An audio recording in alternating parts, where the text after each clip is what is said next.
to today's session with Charles Jennings. My name is Kate Calder and I'm one of the DeakInPrime team.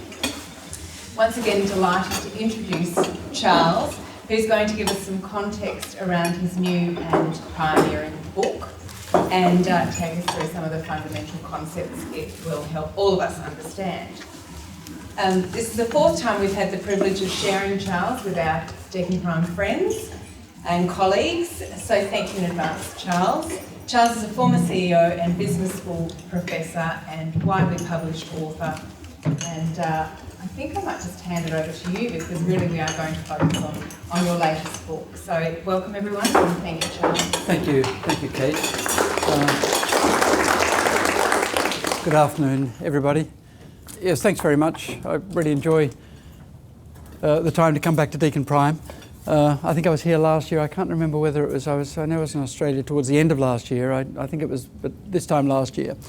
So what I'd like to do today is, in the spirit of 70-20-10, not just, this is a 10, I guess, but we want to make it as 20 as possible. So I thought I'd give you some context around some of the key issues. I want to focus down in terms of enabling how we really exploit the potential of this model and the sorts of capabilities we need to do so. So I'll just give you some context first of all, and then I'm going to ask you to do some work and discussion and thinking around what might be needed once I've given that context. So as Kate said, just my introduction for those people who don't know me, I was the head of the National Centre for Network-Based Learning in the UK. It was sort of what kept me in the UK, I guess. I went to the UK in 1973 to do my doctorate, thinking I'd be there for 3 or 4 years, and 43 years later I'm still there. 42 years later I'm still there. But I was a professor of electronic communications, which is a really strange title. This was when e-learning wasn't even known about, I guess. I ran the first collaborative online courses across Europe in 1982 between universities and AUTEs, technical universities, and Berufsschule, the technical colleges and so on in Germany and France in 1982, and people didn't quite know what this was all about. And when it came to a chair at Southampton Business School, they didn't have a clue what to title my chair, so I had a chair of electronic communications. So people thought I was an electronic engineer, which is sort of interesting. And then I left academia about 20-something years ago after launching the world's first pure online MBA program, and then went and worked for a while with Dow Jones before our compatriot Mr. Murdoch got hold of it, thankfully. And then I spent nearly 8 years as Chief Learning Officer at Reuters. Since 2008, I've worked with around about 200 different organisations around the world on 70-20-10, helping them implement 70-20-10, helping them think about it and restructure and so on. So, and I work through my own consultancy company. I work through an entity which I've established with some Dutch colleagues and through which we published this book. And I also work with an organisation that is really just a think tank. There were 5 of us, sadly there's only 4 of us now. A guy called Jay Cross was the person who brought us all together in 2009, and Jay died very suddenly just before Christmas. So a woman, some names you may know, Jane Hart, a guy called Harold Jarke, I know both Jane and Harold, and Clark Quinn. All of those 3 have spent time in Australia. Clark was an academic at New South Wales University for 7 years as well. So that's basically what I do. But what I'd like to do is ask you each to just give me a quick introduction in terms of, and give everyone a quick introduction in terms of your name, your role, and what are the key challenges that you face in learning. And it might be a personal challenge, and it might be an organisational challenge. Right. Thank you. Well, thank you everyone for that. What I hear there, I don't think there are any unique challenges there. I think there are lots of common threads. Your point that you made was, and it's gone from me immediately, about performance. And I think that was one of the things that really drove me a long time ago, in that we tend to, as as HR professionals, learning professionals, we tend to get often right down into, naturally we have to get right down into the weeds of doing this stuff. And often it's difficult to step back and say, why, answer the question is, why are we doing this? And is this the most effective and efficient thing we can do? And therefore, for me, it's all about performance. I used to say when I was a Chief Learning Officer, I often used to introduce myself and say, my name's Charles Jennings, I'm Chief Learning Officer at Reuters. I'm not interested in learning, but I'm passionate about performance. And people sort of get that, I'm sure all of us get that. So that's great to get that, because we want to draw on those in a little while. So what I just wanted to set a little bit of context. The first piece of context I would suggest is worthwhile looking at is answering that question, why. I find in my work with organisations with 70-20-10, there's the what, the why and the how. And the what sometimes is difficult. Someone said that they found it difficult just explaining what it is. And some organisations really do this well. I've been working with Citibank over the last 18 months. And Citibank's a pretty decent sized organisation. It's got 250,000 people work in Citibank. And I've been working with Nestle as well. They've got 350,000 people. And those organisations have overcome the problem with Citibank. They don't talk about 70-20-10.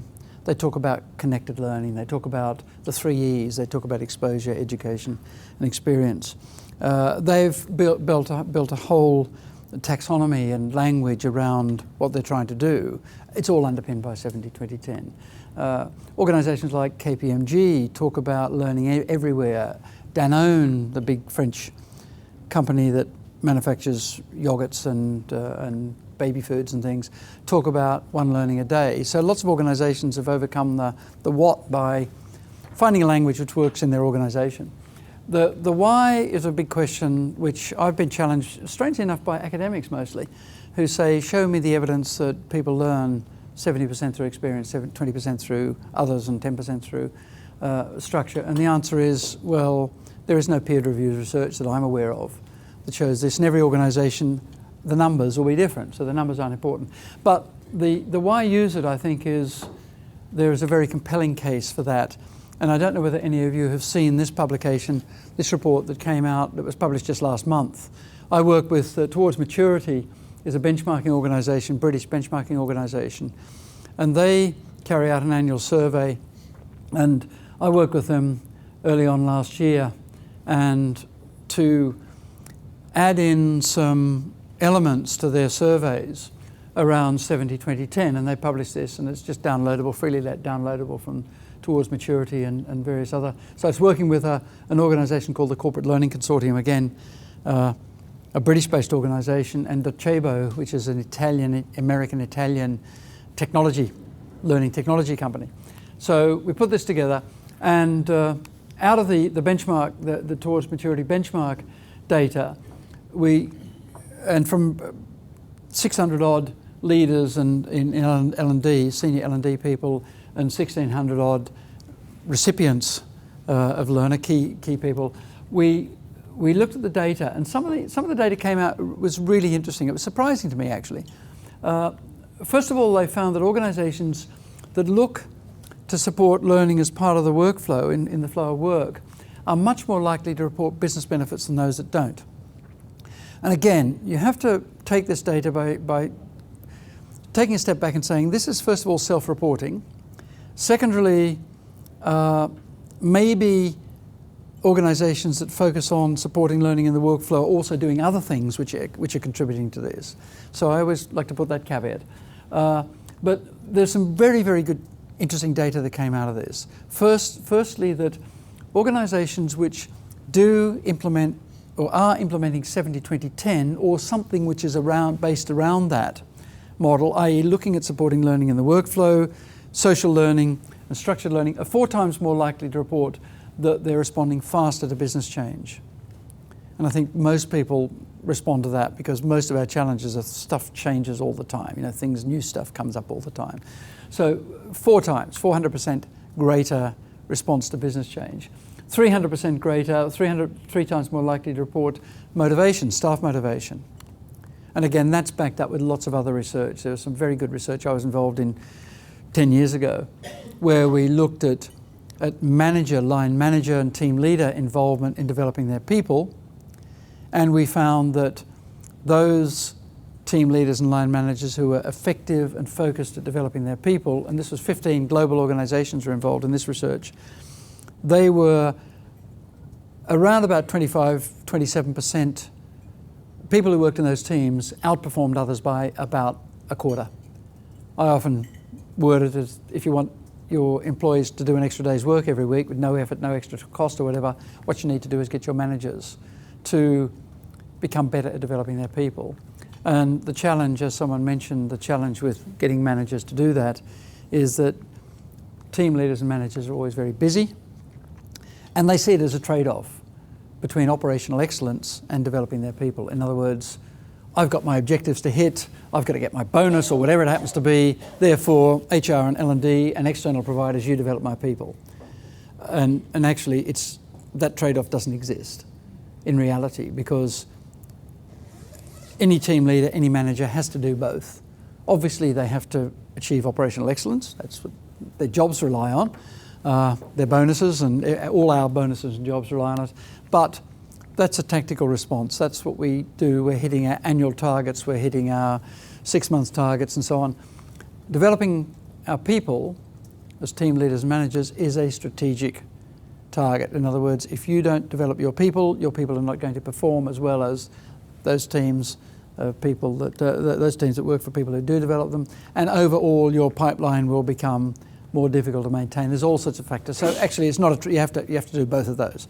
And that's part of the challenge, I think, for 70-20-10. One of the challenges is to help managers and team leaders and executives understand that they have accountability for developing their people as much as they have accountability for delivering their numbers. And if they don't do one, they do one without the other, it's short-termism, not going to work. So, and also, the other bit of this research I was involved in that showed the performance going up by 25% found that employee engagement went up by around 40%. So people who work for managers who are better and more focused at developing them are 40% more likely to be engaged, satisfied in their jobs and engaged in the company. And I've sat on HR management committee meetings where we've worried about raising the staff survey figures by 3%. You know, if our staff survey results will go up by 3%, everyone will be happy. The answer is if we can work at some of these fundamentals, we're likely to get the staff survey figures going up by 30%. And twice as likely, organisations that focus on the 20 and the 70 are twice as likely to report a customer satisfaction increase. And again, for many organisations I've worked with where CSAT figures, customer satisfaction, are absolutely critical, I've seen some real successes in terms of utilising learning close to the workplace, in the workplace, raising customer satisfaction figures. So this report also produced some other data, and I've just talked to this point really. Organisations using 70-20-10 have a much higher expectation that managers play an active role in development. So it's much more an ecosystem rather than a service system, basically. So there's other research around that, but I would recommend, if you haven't read that, it doesn't cost anything, you can download it, and there's a lot of data in there.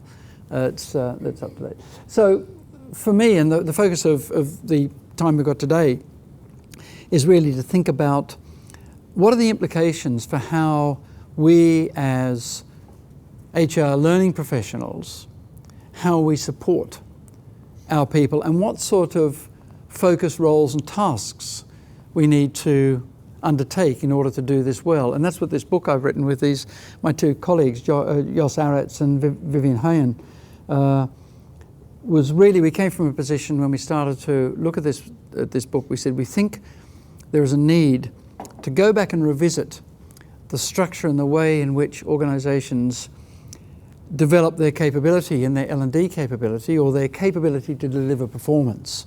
And sometimes that's L&D, sometimes it's not. But we need to think about what sort of tasks and roles are needed to achieve that. So that was the background.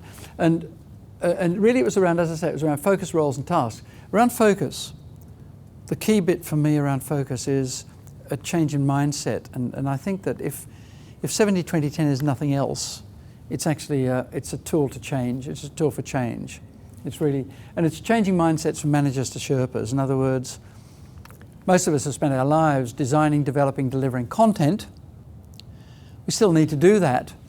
But if we're going to be really effective, we have to do a whole pile of other stuff, which is really Sherpa-like, i.e. guidance, helping people do their jobs better in all sorts of ways. It's not just about content, it's about a lot of other things as well. So it's and in this, I think many of you will know Carol Dweck's work, who's done a lot of work. Carol's a psychologist at Stanford University, done a lot of work on growth mindsets. And I think the way I sort of think of it, and this is based some work on that Jos and Vivian did along with an academic in the Netherlands some time ago, is that a 70-20-10 expert is actually not so subtly quite different to a learning consultant.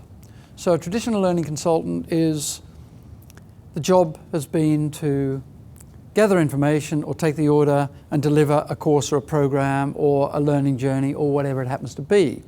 It's really around the 10 solutions. It's how can we structure the content, create the environment that helps learning. A 70-20-10 expert has to start at the 70 and work in, and I'll explain why the rationale behind that. But we have to think about the whole 100% solution. What can we do to help people do their jobs better, help organisations perform better overall? And that throws up a whole range of issues, such as where do we start? Well, with a learning consultant, normally we investigate learning needs and then provide structured solutions to a targeted group. If we're using a 70-20-10 approach, we actually analyse performance, and that determines the critical issues. So we analyse business performance, we do a business analysis, a performance analysis, and a root cause analysis, and that will get us to understand what's causing this lack of performance, or what do we need to do in order to help individual team and business performance.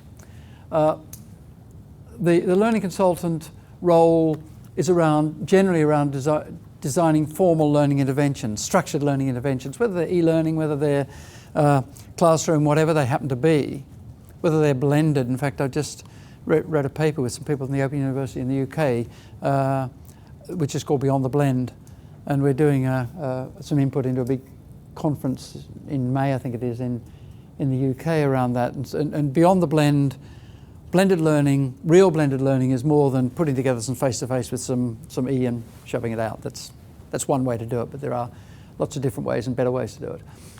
It's really around designing performance solutions. What can we do that will enable and support people to perform? For me, a great example of that is the work of Atul Gawande. Does anyone know Atul Gawande? Atul Gawande is a surgeon at Harvard Medical School. He's written a tremendous book called The Checklist Manifesto. Gawande was concerned that the mortality rate in surgeries was really quite higher than it should be, and he put it down to the fact that there was something going on in surgeries which was a barrier to people performing as well as they could. And what he determined it was that I think surgeries around the world are pretty hierarchical sorts of places. So what the chief surgeon, someone leading some procedure, says goes. And if you're a junior nurse, for example, working in a surgery, it's unlikely that you will question or hold your hand up to the senior surgeon and say, hold on, have you done this? Has this been done? Whatever. Just doesn't happen because it's career limiting, basically.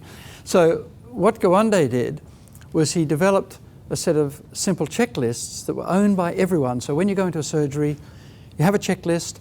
Everyone has responsibility for that checklist, no matter whether you're the senior surgeon or whatever, and everyone monitors it. Gawande found that in some cases, the mortality rates dropped by above 40%.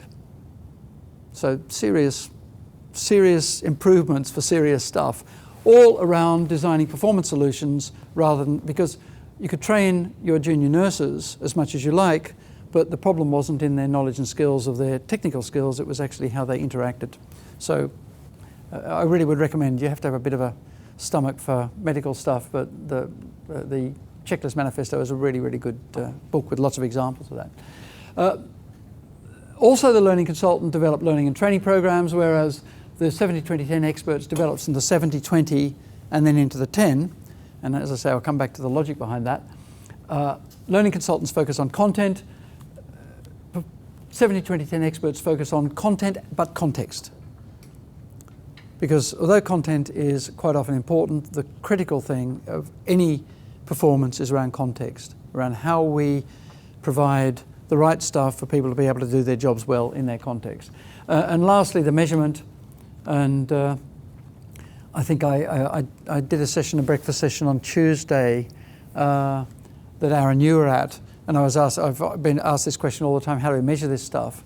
And I think that there's a real opportunity with using 70-20-10 to rethink how we measure the impact, measure the performance change, and how things are happening differently, measuring using standard KPIs and so on, rather than creating some sort of learning measurement. So that's the focus bit. The practices and tasks, and this is where Citibank have done really well. And in that 70-20-10 report from Towards Maturity, there's a case study written by a guy called Brian Murphy, who's the head of learning and development for Citibank for Europe, Middle East and Africa. And they have really embraced the concept of campaigns. So from their learning point of view, they don't design courses now. They simply look at what the problems are and build a campaign around what needs to get done. And that immediately starts to throw these new roles into focus, because some of the roles are best fulfilled not by L&D people or HR people, but actually best fulfilled by maybe your corporate communications people, your internal marketing people, various other people in the organization. So it brings people together. And again, I think it's really thinking about campaigns rather than courses. And again, I won't go down through all these, but you can read this around the difference. So with campaigns, you're starting from the end point. What are we trying to achieve? And then you're working backwards to find and identify and build, in some cases, the right things to achieve that impact, which is really around designing for behaviour and attitudes as much as, or even more than, for knowledge and skills. And again, when you look at the literature, there's a significant amount of literature that shows that most underperformance is not due to people not knowing what to do or not knowing how to do it. Most underperformance is due to other stuff. And so you need to be able to identify what that other stuff is and either qualify that in or out and make sure that we understand. And to the point about compliance learning, we know that compliance learning, when it's separated from the context, has no impact at all. There's a chap called Jeff Kaplan, who's a lawyer, an American lawyer, who's probably one of the experts on compliance learning. I really recommend you Google Jeff Kaplan and read what he has to say. Kaplan says that as soon as you decouple compliance training from context and it becomes generic stuff, it has no impact at all. So if you think whether, ANZ, NAB, Bank of America, Citibank, if we think that they had no compliance training in place before 2008, of course they did. Of course, but the compliance behaviour wasn't necessarily a result of the compliance training. And in fact, I don't know whether anyone here works with diversity training. There's a meta-study published in Harvard Business Review of 31 studies of the effectiveness of diversity training 829 studies over 31 years that show that diversity training has no impact on diversity behaviour. In fact, often has a negative impact. And there are all sorts of reasons for that. But I told the head of diversity training for British Airways that, and she didn't want to believe me, so I sent her the study. And part of that is around making sure that we focus on behaviours and performance rather than just building knowledge and skills. Because unless we come from that point of view, we won't. So the other thing about the campaigns is we're looking at organisational capability, and underneath that, team and individual, rather than trying to work the other way around from team and individual capability to build the organisational capability. So we're working backwards to a certain extent. Okay, so that's really it. Now, I just mentioned, and I want to touch on this because this is really important. And over the years that I've been working with this model, it's just become more and more obvious to me that this is a critical bit about 70-20-10, that when learning is separated, and this isn't my work, this came out of some work from IBM actually some years ago, when learning is separate from work, when done well, of course, it will realise value. People will be able to work better, do their jobs better, build capability and so on. But the research shows us that the closer to the point of use that we learn how to do something, and it doesn't matter whether we're a brain surgeon or whether we're doing some sort of transactional, it's how to use our HRM system or our finance system.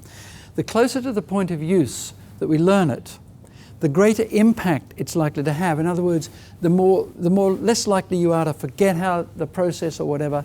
And that's why pilots and so on use checklists all the time, because if you've got the guidance to help you to do the job, you're likely to do the job better. So if you think of that, the more that we can help support people as part of the workflow, the greater value is likely to be realised. And as I say, IBM and the ASTD, as it was called, the ATD as it now is called, the American Society for Training and Development, did some research called the strategic value of learning. And this is one of the key messages that came out of that study in 2005 that said that if the closer to the point of the point of use learning is, the more powerful. So the logic behind implementing 70-20-10 is, if you do your analysis, and if we understand what the problem is, if we can solve it by in the workflow, it's probably cheaper. It's certainly more likely to be effective. And I've seen this over and over and over again. I've seen where people have been through training courses to support them when they're doing very complex tasks. I can think of one immediately in a support centre where people were asked, they were supporting really, really complex systems. And they were taken off and run through a training course and put it back on, and the customer satisfaction levels didn't improve. And so what happens? Well, they're taken off and given a training again, and nothing happens. And then the change was, well, maybe we can provide some little e-learning nuggets and some support for people as part of their work. And one of the best examples of this I've ever seen was here with Westpac in the 1980s, 1990s.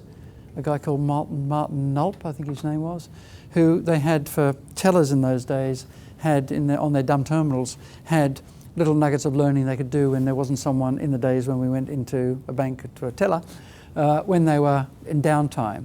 Really, really impactful. So just thinking to those different ways is really critical. Okay, so basically, I think that we need to think more like architects than Bob the Builder is really the key to that. So what came out of all this thinking and this work was that when I sat down with Jos and Vivian to write this book, we decided we needed to rethink the structure of learning and development, and which is a pretty big ambition in a way. And it needed to be rethought in a number of ways. First of all, from learning to performance. We need to think outputs rather than inputs. And it needed to be, we needed to think about it in terms of a process, and not necessarily a linear process, but the fact that it's all interlinked. So we came up with these 5 roles. And these aren't necessarily individuals. So, for example, this role here, the performance detective, is very likely in an organisation to be in the same body as the performance tracker. Because if you're looking to identify what the problem is and go through the business analysis, the performance analysis, and the root cause analysis, you're likely at the same time to be able to be worrying or thinking about how are we going to measure, if there's a change going to occur, what metrics are we going to put in place to make sure that the business outputs change, the performance outputs change, and so on. So it's likely that it will be done by the same person or the same team. This role here, the game changer, and I'll talk a little bit about that just as I set you up on tables to look at these, is Citibank are a good example there. Their performance game changers are not L&D people. They're the internal marketing, the corporate comms people. Oh, there's an L&D person who works with them, who does a lot of the project and program control and management. But in terms of how do we communicate this out, how do we make sure that this is really adopted, accepted by our managers, by our people and so on. It's done by the marketing and corporate comms people. So we have these, we came up with these sets of tasks and these 5 roles: the performance detective, the performance architect, the performance master builder, the game changer, and the tracker. And what I wanted to do is to quickly go through the sorts of things that each of these roles did. And while I do it, if you could just think, because what we will do is we'll just work from the detective over that table, the architect here, the master builder, that's the heavy lifting work, there, the game changer here, and the tracker there, okay? So if we can go 1, 2, 3, 4, 5. We'll look at some issues around these. So the detective, first of all, what does the performance detective do? Well, a performance detective doesn't carry out a training needs analysis. What the performance detective does is they carry out these 3 tasks. In other words, get to the root cause of what the problem is. So the first thing they need to do is get the commitment from your key stakeholder that this is a process we're going to go through. And that's key. So you would be using tools and processes such as performance consulting approaches. I use one by a guy called business psychologist called Nigel Harrison, a 7-step model that goes through the process around who's involved with the problem, what's happening now, what's happening when it's all working, what's the cost of doing nothing. And that changes the conversation from being a learning problem to being a business or an organizational problem. Then when we've identified that it's worthwhile doing it and we know what it's going to look like when it's all working properly, we then look at the analysis in terms of, is the problem due to the fact that lack of skills, knowledge, motivation, environment? Is it because people don't know what to do?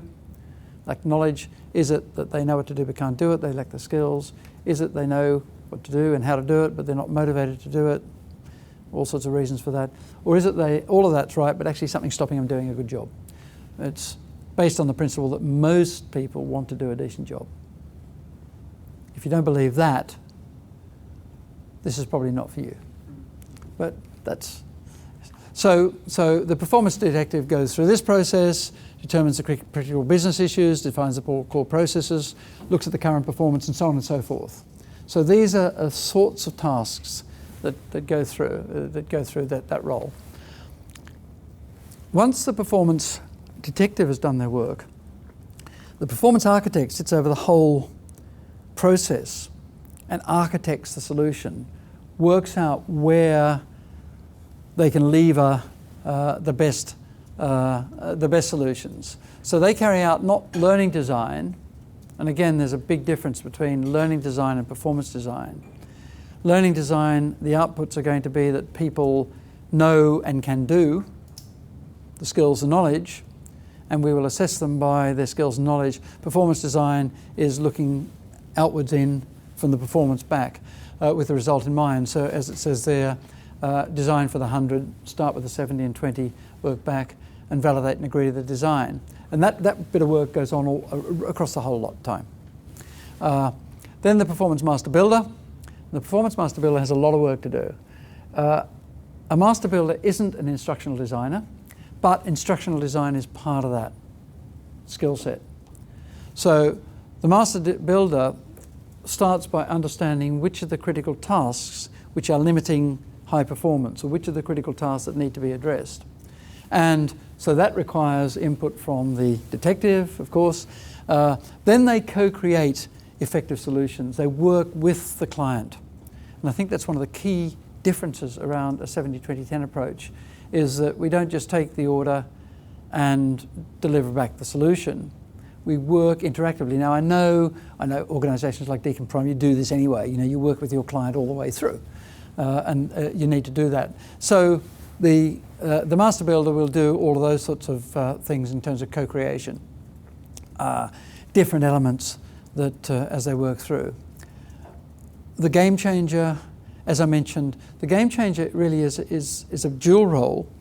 It's a role to help make sure that these solutions are embedded, are accepted, and are utilised to the optimum. And it's very much around, it starts with changing mindsets, because one of the key challenges, particularly, and it's come out in your introductions, one of the key challenges that occur very often is overcoming the problems of managers saying, well, developing people is surely that's L&D and HR's job. It's not my job. And so the game changer role is working on that mindset, getting people to understand that it's actually everyone's job. And I worked with Lego, the toy company, on this, and they did a brilliant job.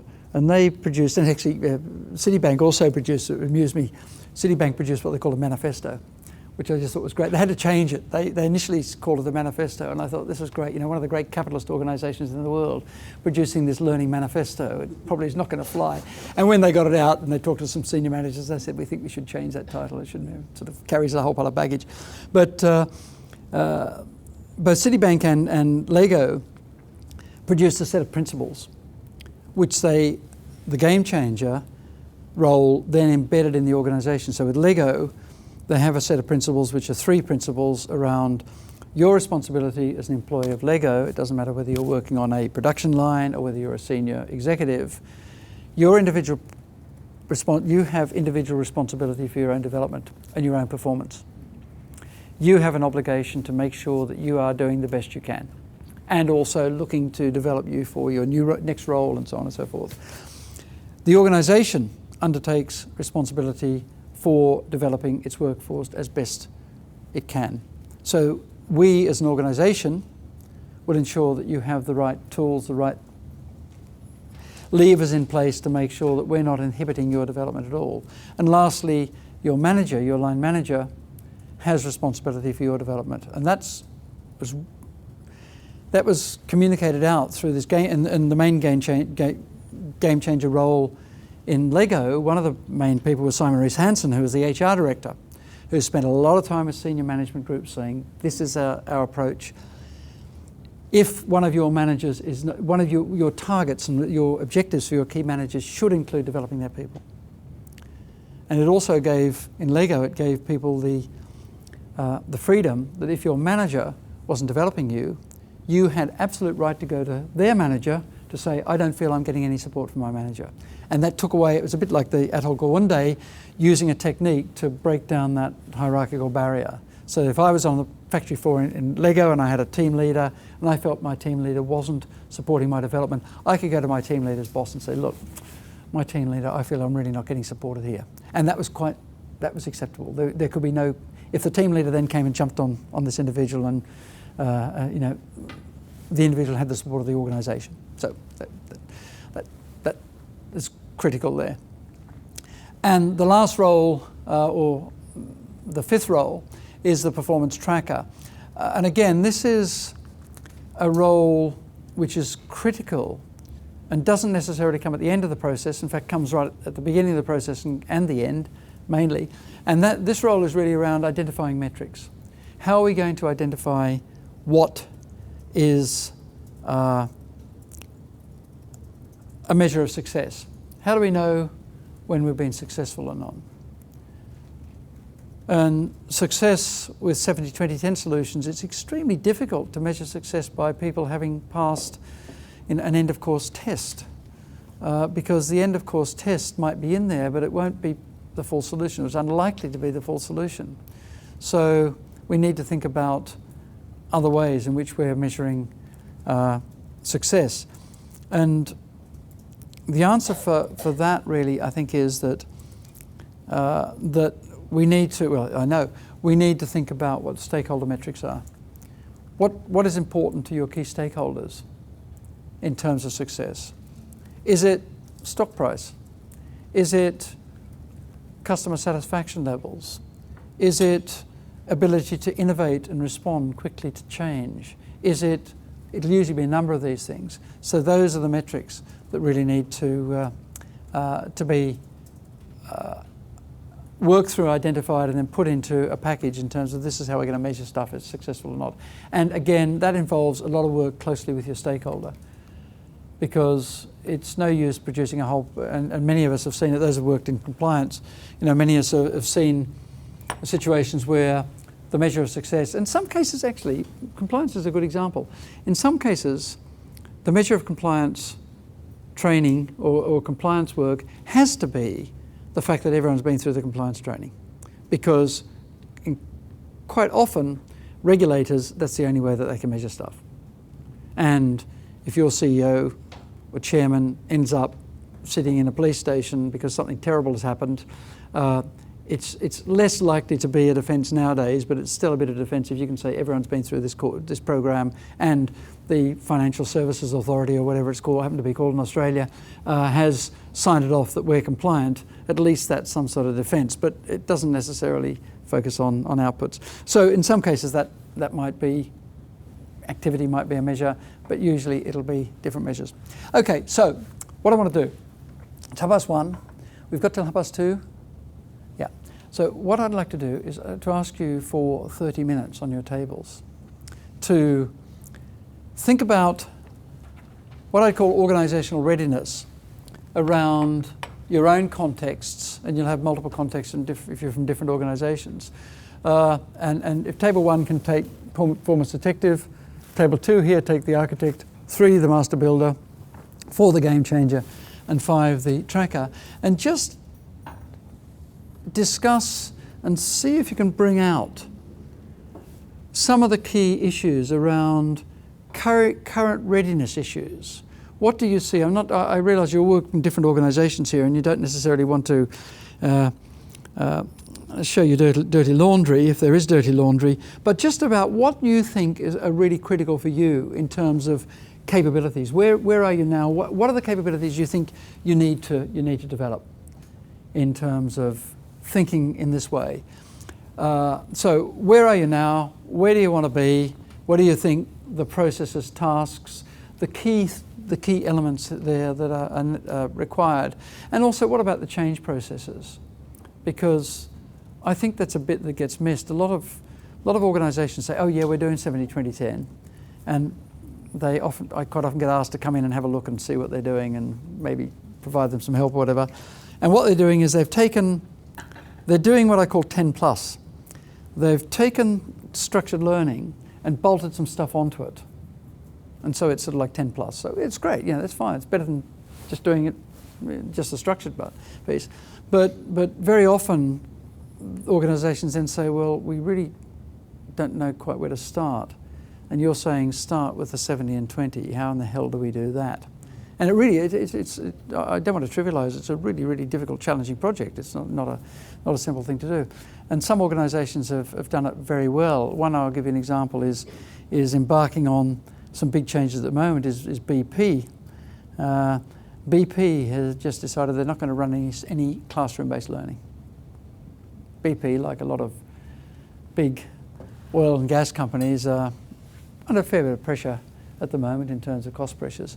And it's been driven to that, I think, possibly that's part of the picture, but there's a guy called Nick Shackleton-Jones who's responsible for e-learning at BP, and Nick's really, really smart guy, and come in and done a lot of work around that with the teams. And so they're just saying, well, we're not going to do classroom, so what do we do? And the answer isn't just e-learning.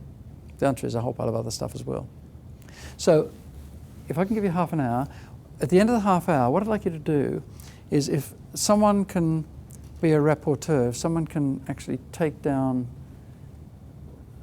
the key points, the key issues that are raised, and then we can get you to report back. Okay? So the first thing you need to do is just agree who can write clearly and then read their own writing. And then we'll at 2 o'clock we'll stop and we'll get your feedback, and the key thing is, what are the big issues in terms of readiness? What do you think the big issues are? What are you doing now? What do you need to do in terms of capabilities, process, tasks, and what are the changes you think need to take place? Okay, is everyone okay with that? Great, good.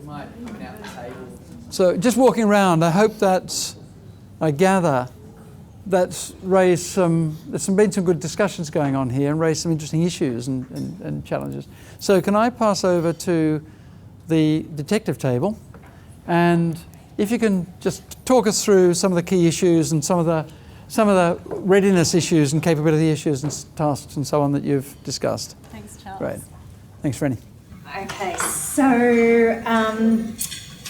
I guess the first part is that we decided that everyone in an organisation is potentially a detective. So if you get people in that mindset of continuous improvement, then everyone is responsible for identifying where some of the performance gaps might be. Also, the other issue we identified is that people need to be open to being questioned. So culturally, in some organisations, no one wants to. There's a no blame or affirming blame in certain organisations. So they actually don't want to admit that anything is wrong because they don't want to be blamed for it. So you have to empower people to know that things don't have to be perfect all the time. If you start from that point of continuous improvement, then you can take them on a journey where it's okay for things not to be right and to look at where the gaps are in performance. Another point is, I guess, looking at whether the culture is going to support internal investigation, or whether sometimes you need an external agency to come in and play that detective role, depending on the mindset, again, within the organisation. So looking at who the best person is to ask the questions around the gaps. And also, I guess, recognising that there needs to be a structure to identify the training needs, with performance as both your trigger and the result that you want to get at the end. Anyone like to add anything? There was a bit of discussion over whether... You're breaking the song. There was a bit of discussion over whether everyone is in fact a detective or whether that's the right role to play. Contra that would be just a witness to there being a requirement. Because if everyone was a detective, it may be a bit of an unhealthy type. And also, and additionally, being this detective role requires analysis, and not everyone is predisposed to that sort of analytical component. But certainly encouraging or identifying, witnessing where things could be done better. I think Aaron gave us a good analogy. We actually quite liked the detective. Which one was it? Oh, no, I was just saying I like the metaphor of the detective, because if you think of it, all those murder mysteries you watch, basically, when they're going to interrogate the witnesses, like the responses from witnesses, even people who aren't guilty, is often, I'll stop nosing around my business. So we talked about a different culture, like Jonathan has a culture where they identify problems and they might be open to that sort of interrogation. Whereas Kayla has a culture where they come and say, this is the training we need, and just talking about whether, if you start asking more questions, if people are going to get defensive or, whack you around the head and just say, no, just give me the training. So, yeah. I think, from my perspective, the performance detective role, it's as much about having a standard process, and that helps everyone effectively become a detective. And what I found is, in this model I've used of Harrison's for years, you just get in the habit of asking the question. So the first question is, who's involved? Okay, there's an issue here we need to solve. Someone comes and says, we need a training course on whatever. Our sales force, we need a sales training course. And if you ask these questions in a very regularised way, so the first question I always ask is, who's involved with the problem? And just having a discussion around that, I could put money that every time you have that conversation, the people that someone's come and said, I need the course for, it gets bigger and bigger and bigger. They say, oh, well, is it just the sales force? What about this group? What about that group? And it sort of you then get a picture in terms of a whole ecosystem. In fact, Nigel Harrison, when I remember getting him in to work on a big project, and he just got people in from the business for a whole week. He had meetings of an hour and getting managers in, different people in from the business, and he had a war room. And when you saw the complexity of what they were trying to solve by a simple training course was just unbelievable. And once you get to that, then you can start to pick out, okay, what are the critical tasks, what are the critical bits? Then you can start to get to do it rationally, do it in that way. But I think that having a standard performance detective, whatever you call it, approach, and it's got to be consultative. It has to have, people doing it have to have consultant skills. It's the same sort of skills as if you're an external or an internal consultant. It's around asking questions, probing that little bit further, but it's also about having a standard approach. And what I find extraordinary in all my years in working in this area is that if I go and work with a government department and work with maybe their IT team, their IT teams will have standard ways in which they do things. If I go and work in a commercial organisation, they will have a standard sales process. And they'll have a marketing, they'll have a marketing process. And to come to an organisation that doesn't have a standard sales process or doesn't have a standard IT or a standard marketing process, you'd say crazy. Well, if you're building people capability, if you've got an L&D or a HR, certainly you need to have a standard process, because if I'm a leader, for example, and someone comes in from the L&D team to talk to me about my capability, and they take me through a process, and then someone else comes 6 months, a year later, and takes me through a different process, I wouldn't have a clue what was going on. Whereas if they come in and they say, this is the process we're going to go through, we're going to look at who's involved in the problem, what's happening now, what you want to happen, where the shortfall is, what the cost of doing nothing is, we're going to do this. People get used to it, and they think, oh, I'm dealing with people who are professionals here and know what they're doing. And the outcomes you'll get to be much more consistent. So I think that's one of the key things. So my response to you would be, everyone can be a performance detective, but you need to have a set of standard processes. They don't need to be complex, but at least everyone's doing the same stuff, because then what you get out of it will be understandable and repeatable and so on. Just the other factor which aligns itself to organisational culture is the fact that performance improvement or performance gap shouldn't be attributable to individuals necessarily or roles, but you gain greater acceptance by being just seen as an organisational improvement. Yes, sure. Yeah. So in the case of Army, riflemen can identify that the weapon doesn't work once the ambient temperature is above 50 degrees.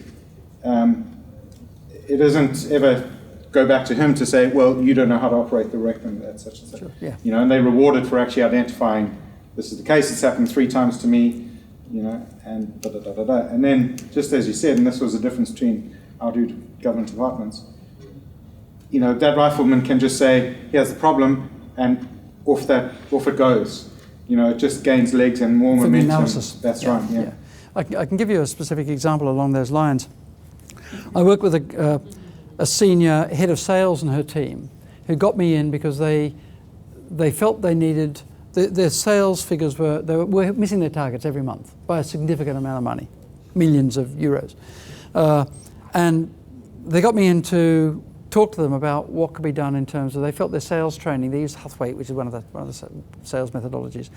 They got me in to look at their sales training, and I just went through this simple 7-step: who's involved, what's happening now, what do you want to happen?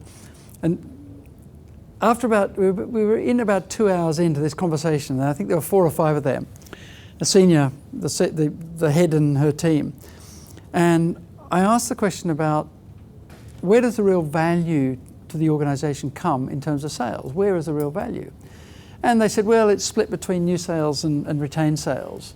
And then I said, well, have you got any figures there? So someone opened a laptop and they went around and they said, oh yeah, we got this, the existing. And I could see it, the light bulbs went on. And they said, well, actually, the value in terms of our effort versus the revenue is in retaining clients. Because once you've got a client, you keep them happy, and it's not as much effort as getting a new client. And then one said, well, hang on a sec, but our bonus structure is all about getting new clients.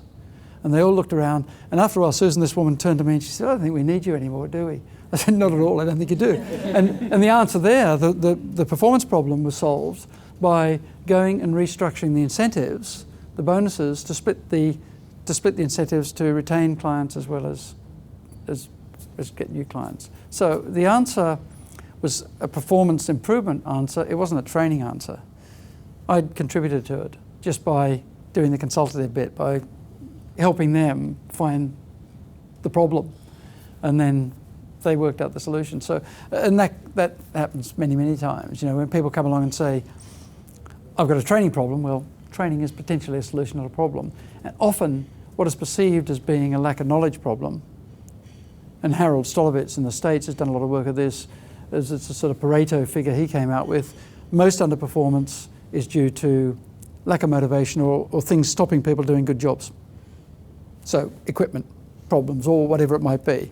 So if you can do the analysis to identify that, you're much more likely to solve the problem than train people. I mean, if in your case, if a bit of equipment fails at 50 degrees, there's no point training people. I suppose you can train people to work around the problem, but you're better off to address the root cause. Okay. Yeah. If I'm hearing correct then, if you've got good performance detectives, then you could actually find that a lot of the things that we used to build learning solutions for, we actually don't build learning solutions for anymore. Yep. Which would be absolutely wonderful, because there's nothing more soul-destroying than building a learning solution when you know it's not what they need. Exactly. Yeah. That's right. But you can't convince them it's not what they need. That's right, yeah. And the point I made earlier on, these roles are not necessarily in different people's heads, in different bodies, I mean. So I might be doing the performance detective work, but also I might be a master builder. So to your point about everyone could be a performance detective, probably not everyone could be a master builder, because that's really about the heavy lifting about designing and working out, doing that performance design.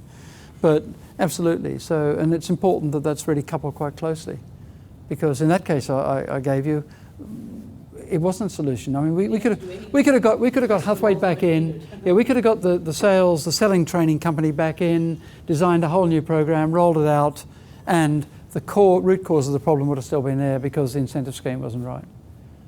So, yeah, okay. Can we move on to the architect? An interesting conversation around the challenge of designing for the 100 as opposed to just the 10, and that is really a change in the mindset and the culture of most organisations, because the 10 is the default go-to, I guess.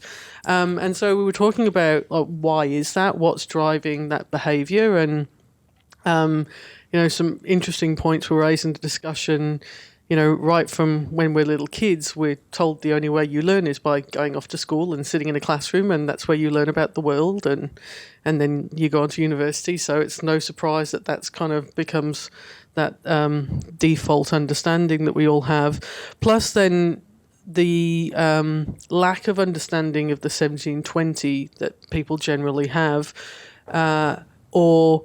and then that leads on into, I guess, this perceived fear that there's significantly greater work effort in doing the 70 and the 20 as opposed to doing the 10, from both, I guess, the learning functions role, particularly the line manager's role, because, most line managers, I think, quite relish the idea that they can sit someone in front of a computer and do an e-learning module, or send them off to a classroom and then kind of out of sight, out of mind, phew, not something that I need to worry about kind of thing. So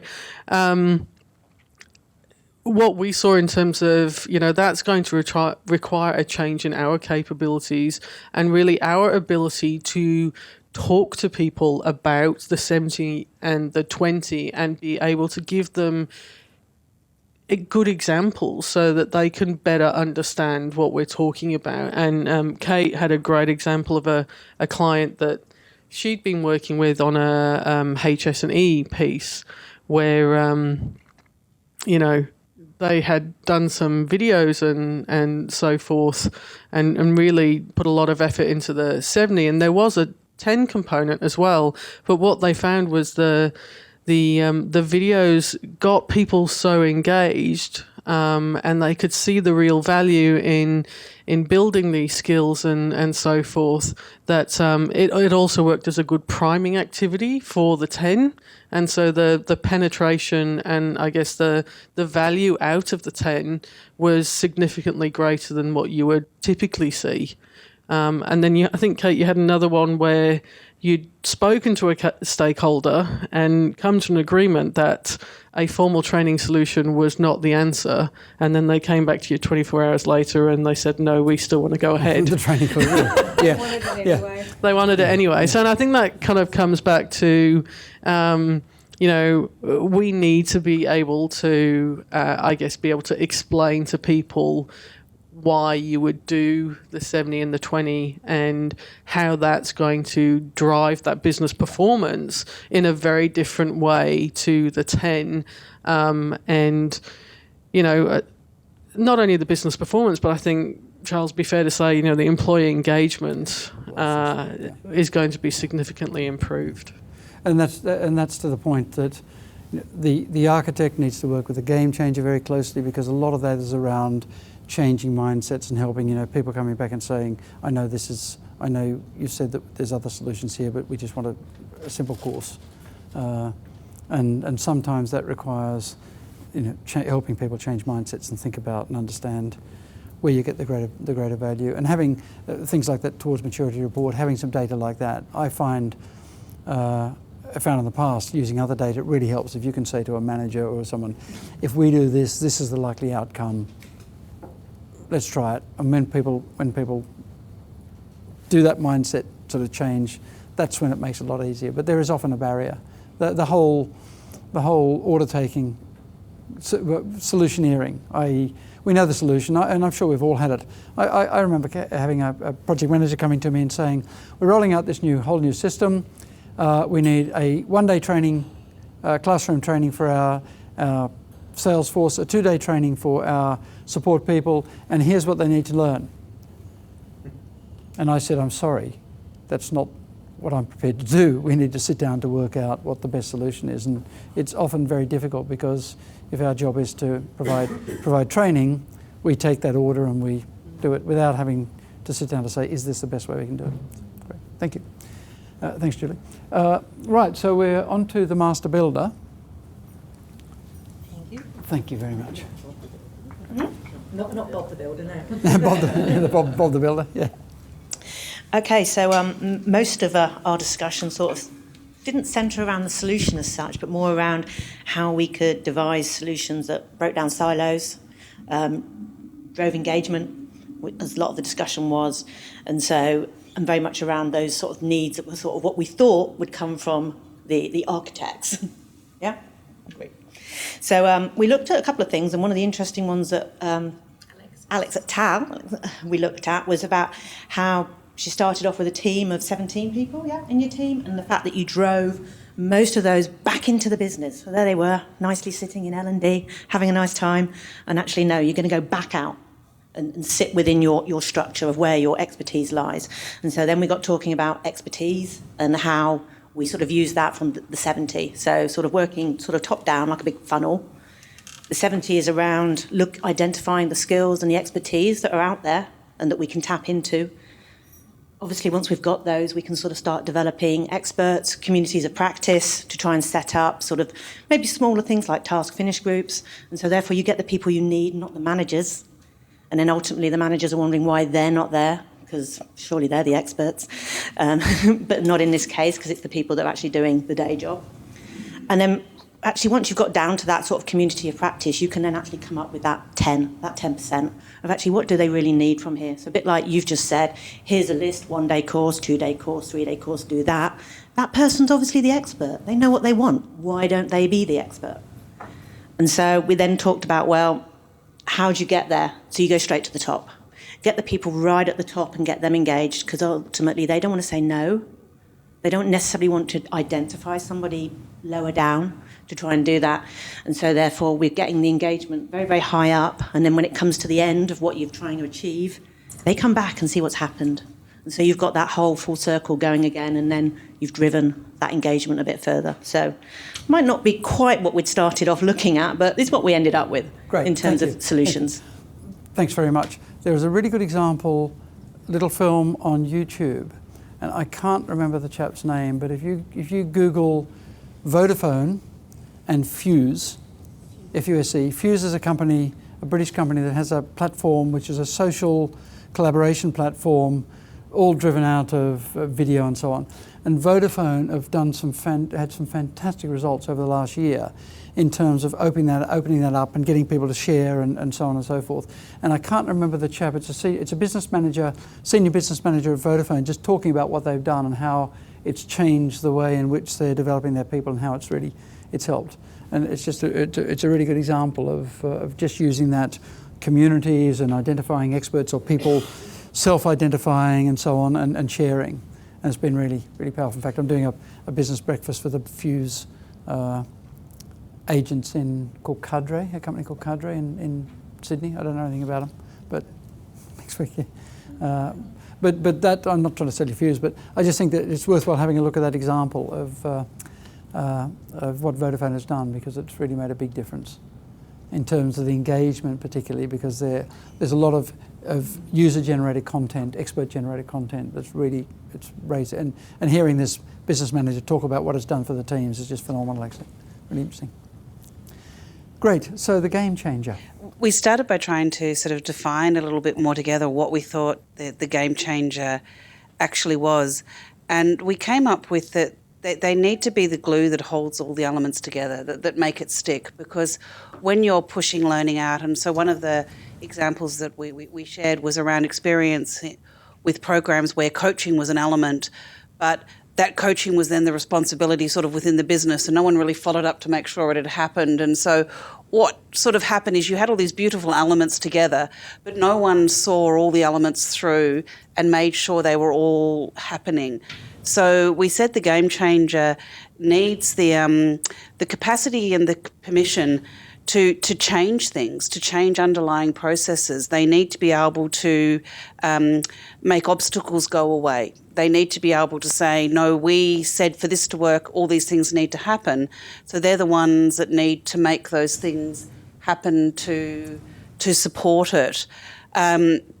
We also talked a little bit about that one of the current sort of lack of capabilities is that a lot of people don't necessarily have the ability or understanding or the capacity to either influence others that they're part of the solution, or themselves that they're part of the solution. Learning is still being seen as something that learning does, even though to make it stick within an organisation. We talked about a very, very simple example. If someone went on a communication course and came back with a great new way of running meetings, but were then told you have to use the approved agenda and the approved minutes, it'd probably last 2 meetings before they just went, oh, this is too hard. I'll just go straight back to doing what I was doing. So it's around how you get that change. And then we segued very neatly into games and game changing in games itself. And I think we were interested there because this concept of a game changer, making things happen within the actual role, and we talked about an example where a game, I think it was a soccer game, so video game, but rather than give you instructions of what to use, it's actually quite complicated to learn. So there's actually a mode you can turn on, and it intuitively says, right, you're near the goal, you might want to try pressing these 2 levers to make a kick. And once you've become more proficient in it, you can turn it off, but there is no, I learned to play the game and then I play the game. I learn to play the game by playing the game. And we thought that was something that would be the goal of a game changer. How do you learn to do something by doing it? And they would be the ones that make those things happen. Sure. Yeah. And the game changer has multiple, that's great, thank you. And the game changer has these multiple responsibilities. It's sort of part process and project manager, keeping the process, taking the design and the structure and keeping that on the rails and making sure it happens. Part influencing and marketing and ensuring that there's engagement and so on and so forth. And exactly part of new ways of doing things. How do we help people understand those new ways of doing things? And in that book, we've looked at things, at approaches and tools that can be used, such as RACI, and I guess some of you will have used RACI. Military, no, not used RACI. Do you know the RACI model? Yeah. I always think it should be called RC because it's in every Yeah, that's right, because in every project, everything you're doing, there's one person who's accountable, there's a number who are responsible, some of whom are consulted, and the rest are informed. But it's called racing. And so, the RC model, yeah, that's right, yeah. But the point about that is that, again, there are some tools and processes, and when you're thinking about the game changer role, there will be ways in which you will approach these changes that need to be, coming back to the point I was making earlier, need to be consistent. So you need to decide what works for your organisation, what works for you, and make sure that you've got a repeatable way of doing it. And again, the way that Jos and Vivian and I have the approaches we've taken in the book is like the measurement. We haven't said, don't use Kirkpatrick because that's rubbish, or don't use this. We've just said, look, there are a whole pile of things you can use, work out for your own organisation what works best for you, and use it. That's it. So can we take... Just a question. Yeah. Do you have any thoughts on what level or strata of the organisation the game changer ordinarily fills or best fills? Yeah, that's a really good question. Because in my experience, the more senior the game changers, or if you've got someone heading up a team who's doing that role, the more senior, or not necessarily the more senior, but the more hooked into the business they are, the organisation they are, the easier it is. Because it's just nature. If you've got someone who rolls up who's the global head of marketing, who says this is what we're going to need, or the head of corporate communications saying this is what we need to do, it's much more likely to happen than if you've got someone sort of having to drive and engage them and so on and so forth. So, and again, I think to structure it, my advice would be, you don't necessarily need to get your head of corporate comms or head of marketing to be your key game changer, but you need to engage them so that when you need something big to happen, they're the people that turn the lever. I was so lucky at Reuters, that the chief executive at Reuters, who got me in, I went as a consultant to build a new learning strategy. Not once in all my time there did he ever refuse, if we happened to be in the same city, not once did Tom Gloser was his name, did he ever refuse 15 minutes of my time, because I'd say, Tom, I've got this meeting with a whole pile of managers. Can you just come in for 15 minutes just to tell them the rationale as to why we're doing this? And he was a lawyer, ex-lawyer, and he said, look, lawyers are great at doing it. He said, give me 3 bullet points, tell me 3 things you want me to tell them, and I'll come in. And it made my life so easy, because the guy who was the head of the organisation came in and said, this is why it's important, and I'm blah, blah, blah, blah. And he walked the walk as well. And it makes it easy. So I think the game changer role, if you've got people who are senior who will help you get that engagement, make those changes, it helps. But most senior people are really busy, so you have to position it and make sure that you don't exploit their time too much. And that's why with Tom I always said 15 minutes max, because I knew he wasn't going to come and sit for an hour in a meeting. He just didn't have the time to do it. But he'd shoot in for a while and help. Okay, we've got about 3 or 4 minutes left before we formally finish. Can we get to the tracker? Yep, lucky I think I'm the fastest talker in the room, so we'll be pretty good. So a little bit like Wendy was saying, we thought we were involved throughout the process, and you alluded to it. So it's not merely just about tracking at the end. It's about being involved in the entire process.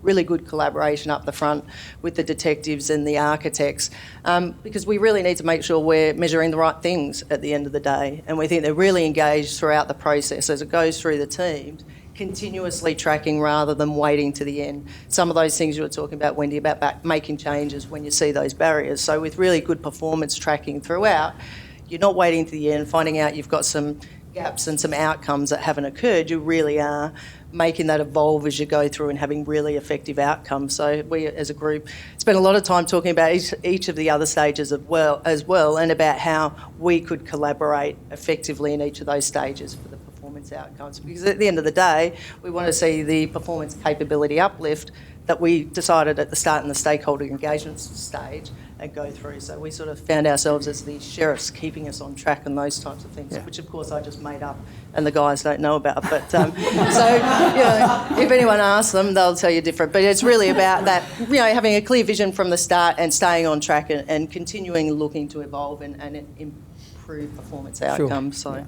So, And that point you make about the tracker is a role and the tasks all through the whole process. So up the front with the detective, answering that question, what it's going to look like when it's working, what's happening, what's our measure. It might be It might be employee engagement. It might be customer satisfaction. If it's employee engagement, presumably most organisations do employee engagement surveys. Sometimes they do them twice a year, sometimes they do them once a year, sometimes they do them once every 2 years. That'll be one measure. But if it's something like customer satisfaction and you're working in a customer focused centre, it's likely that your customer sat's being measured. Certainly I've worked with organisations where they have an external company that reports every week. And so if that's a metric, you can actually monitor how you're going and you can adjust things as you're going, and you're using that as your metric. And that's what will matter to the key stakeholders. I mean, your key stakeholder, if they're customer facing and that's customer sat, they're not going to bother about anything else because their success is going to be measured by what the customer satisfaction is. So you need to line up. So that's great. Well, look, I hope that's been an interesting couple of hours for you and given you an insight into sort of, we've just touched the surface, I guess, in terms of a different way of thinking about how we build performance. So I hope that's been useful. Thank you. Great, thank you.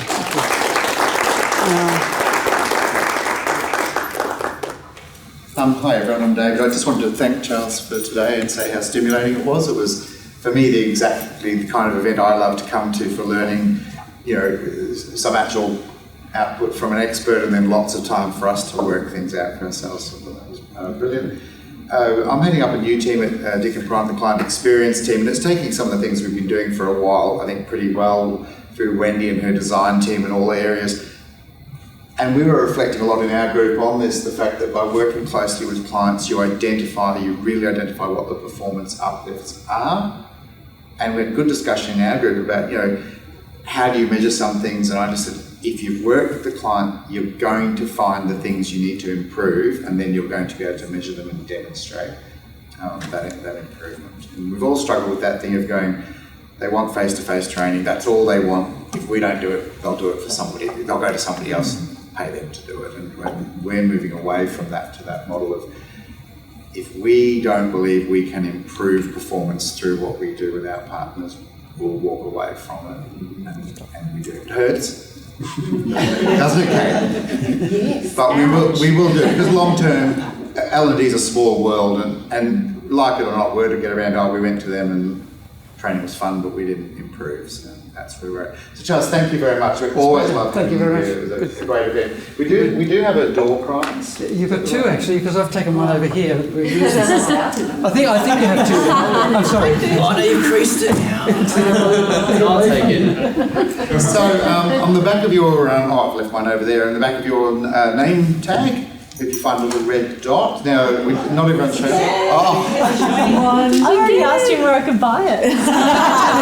Meant to be. Do I come out? Is it a formal? Yeah, we'll film the presentation. Very important. I will just want you to brace yourself as you take this. Thank you. Thank you. Thank you very much, and thanks, Charles, again.